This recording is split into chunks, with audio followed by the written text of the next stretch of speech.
Lake Victoria, the second world largest freshwater body, has a surface area of 68,870 square kilometers.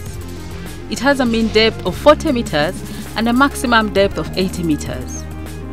The Lake Victoria Basin covers an area of 193,000 square kilometers, shared by Tanzania with 44%, Kenya with 22%, Uganda with 16%, Rwanda with 11%, and Burundi with 7%. The catchment encompasses the Rwanda, Burundi, Kenya, Tanzania and Uganda, who are the member states of the East African Community, the EAC.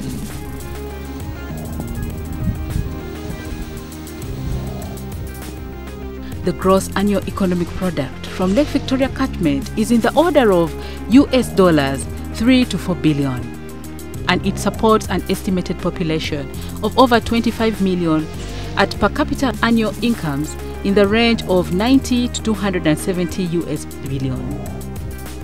The lake catchment, therefore, provides for the livelihood of large populations of Kenya, Tanzania and Uganda, and about 1/3 of the combined gross domestic product. The lake catchment economy is principally an agricultural one, with a number of crops and a high level of subsistence farming, fishing, and agriculture. Commercial fishery with export is a main source of revenue in the Lake Victoria Basin.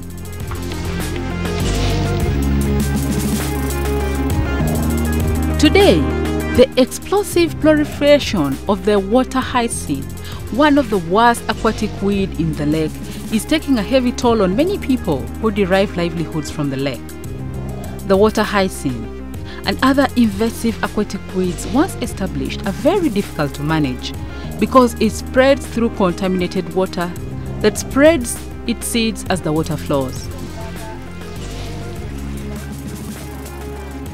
Mr. Banda Mukasa Alex from Kagera River in Rakai says the laxity and eventual stop in removing the weed as it enters Lake Victoria from River Kagera could be the reason for its resurgence, covering wider areas of the lake.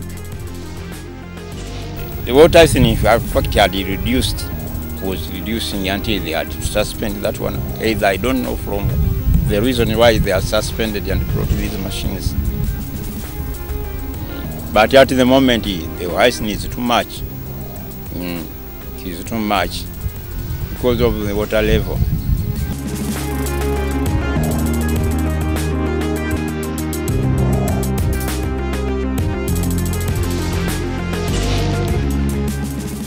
Main factors associated with resurgence of water hyacinth includes the inability of countries to provide funds to continue with water hyacinth monitoring and control. Most of the countries did not have well-equipped special units to deal with this weed, and there is no regional coordination. And this is what is causing a devastating state of the lake. They will rear here weevils. They will be put in tanks, and then they will be reared here such that periodically they are taken on the water hyacinth. They hatch there, they produce there, they eat it up, in order to complement other efforts like the physical one of physically removing the hyacinth in the river.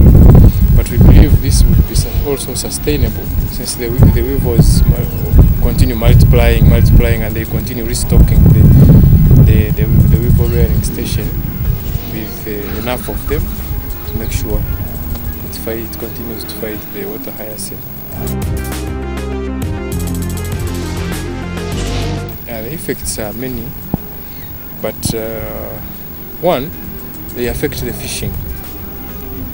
The fishing brings a lot of foreign exchange to the country, a lot of money. There is a lot of livelihood is affected by the water hyacinth. If it comes like a carpet and covers the lake and the boats cannot move. So if you find the hyacinth covering square kilometers on the lake, then it means the livelihood of people is affected. Two, the water levels are also affected because as the water passes through, other people who rely on the River Nile don't get the water like those in Sudan, Egypt. So you find that even their water levels are affected since here is the source. The other water hyacinths also can harbor diseases. For example, like communities near the lake and the river, some have poor sanitary facilities.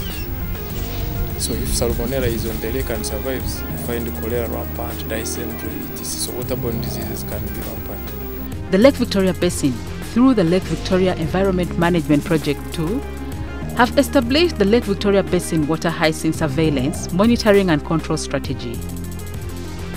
This strategy is aimed at aligning organizational resources in order to remove and maintain water hyacinth levels at ecologically accepted levels within the short, medium and long terms.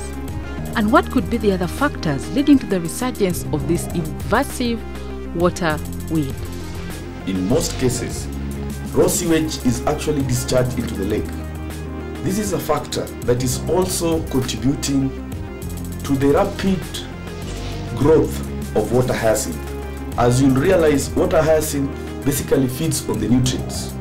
If the lake will be pure and clean, the water hyacinth will not survive in it. But it feeds on the nutrients that come from the agricultural practices in the catchment and also the wastes that are discharged into the lake from the urban towns.